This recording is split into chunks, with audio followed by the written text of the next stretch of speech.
Hai Smart Traders and Investor, kembali lagi bersama saya di channel You Nabung Saham. Nah, di episode kali ini kita akan membahas salah satu perusahaan yang kebetulan dalam seminggu terakhir itu mengalami kenaikan yang sangat tinggi. Oke, langsung saja. Di sini kode sahamnya, ini Pak Guru sudah cek datanya tadi ya.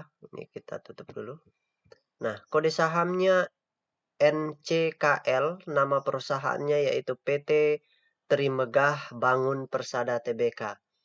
Oke, ini perusahaan yang belum lama IPO dan sekarang kita akan lihat apa yang dilakukan oleh investor besarnya kalau ada.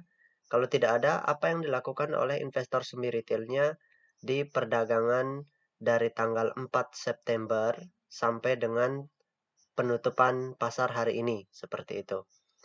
Nah, kita ingin lihat mereka membeli atau akumulasi atau menjual atau distribusi. Kita akan lihat aksi mereka. Cenderung distribusi atau akumulasi seperti itu. Dan kalau mereka akumulasi, seberapa banyak akumulasi mereka? Karena di sini harganya naik. Apakah di kenaikan harga ini mereka markup atau justru sebaliknya hanya berupa uh, akumulasi yang besar atau distribusi yang besar seperti itu. Jadi intinya kita akan cari tahu apa aksi dari semi retailnya di perusahaan ini seperti itu.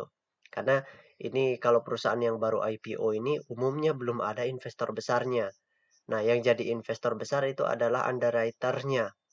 Nah, underwriter ini statusnya itu biasanya sebagai semi retail seperti itu.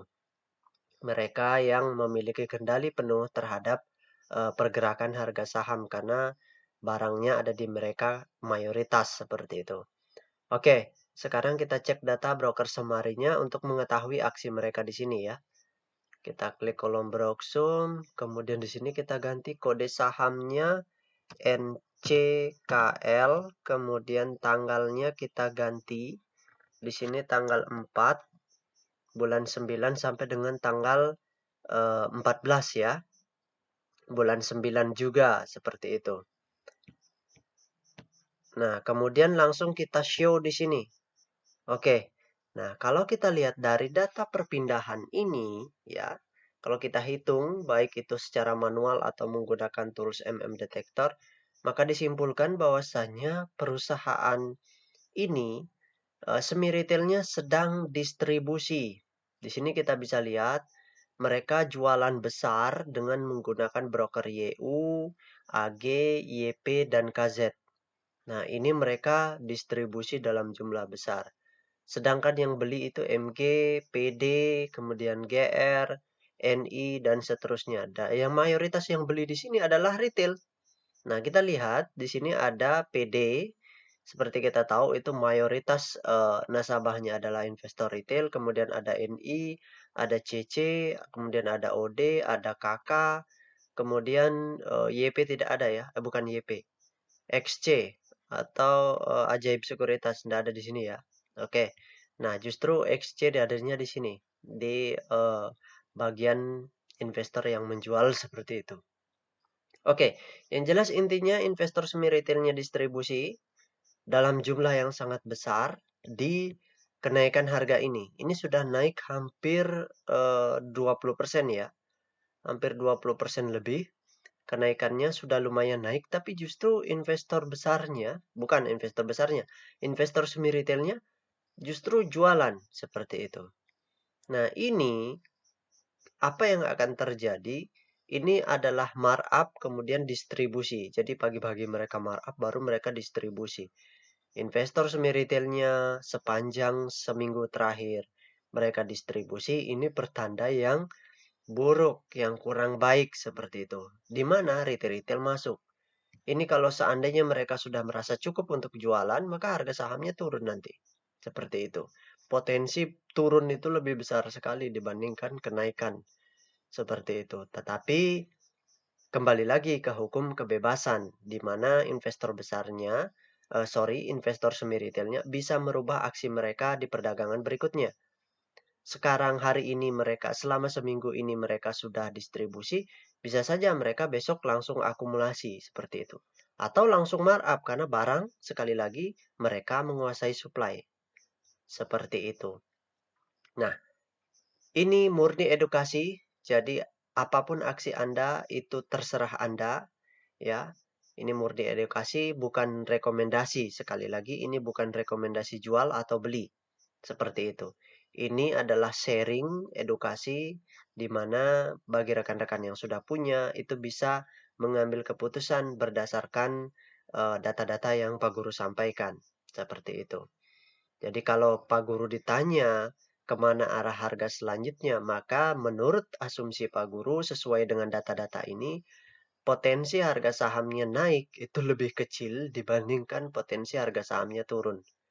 Seperti itu. Tetapi pernyataan ini bisa diubah dengan sangat mudah oleh investor semi retailnya. Kenapa? Karena di perdagangan berikutnya mereka bisa saja dari distribusi menjadi akumulasi. Setelah itu markup, harganya bisa naik seperti itu. Karena kalau misalkan itu yang terjadi, berarti pernyataan Pak Guru salah dong. Belum tentu ya. Karena pernyataan Pak Guru hanya di harga berdasarkan aksi mereka dari tanggal 4 sampai dengan tanggal 14 ini seperti itu. Apa yang terjadi besok kita tidak tahu. Datanya belum ada, jadi kita tidak bisa berasumsi untuk besok. Tetapi dari sini kita bisa tahu bahwasanya kemungkinan besok mereka akan naik akan menurunkan harga karena mereka sudah jualan cukup besar. Kalau besok mereka masih jualan ya turun harganya seperti itu. Ini sudut pandang Pak Guru. Jadi apapun keputusan Anda kembali ke rekan-rekan semua. Kalau yang sudah punya, sudah beli di harga bawah sini, kemudian sudah untung, ya silahkan atur strateginya masing-masing seperti itu. Nah, oke, sekarang kita ingin lihat ini mereka distribusi, investor semi retailnya distribusi, kira-kira seberapa banyak sih investor semi retailnya menguasai supply di sini? Seperti itu. Nah, itu yang ingin kita ketahui dan berapa kepemilikan retail di perusahaan ini, seperti itu. Itu yang penting kita amati supaya kita tahu seberapa besar kepentingan dari investor semi retailnya di sini.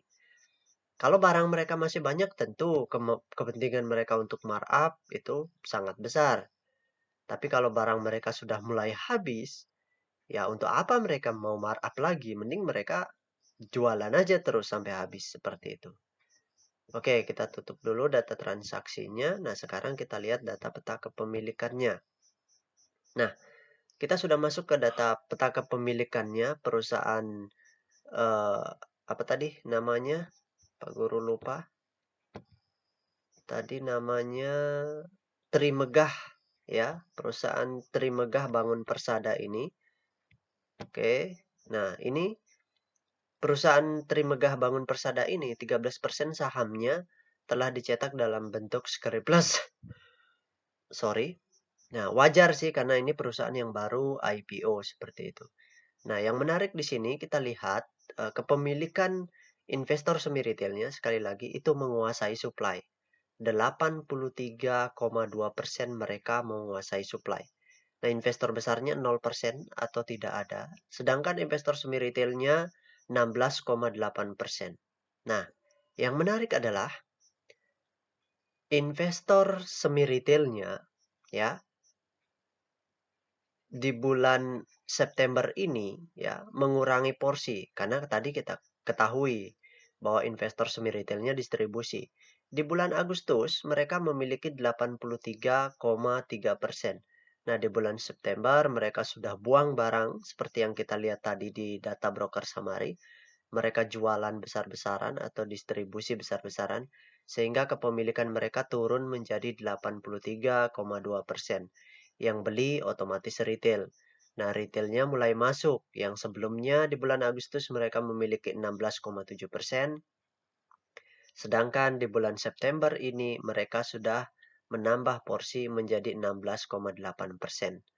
Nah, ini warning ya, ini sinyal berbahaya, sinyal yang perlu diperhatikan, diantisipasi kalau kepemilikan retail terus bertambah dan kepemilikan investor semi retailnya terus berkurang, maka itu menjadi indikasi bahwa harga sahamnya akan terus turun seperti itu. Kalau pertambahannya sangat signifikan ya, seperti itu.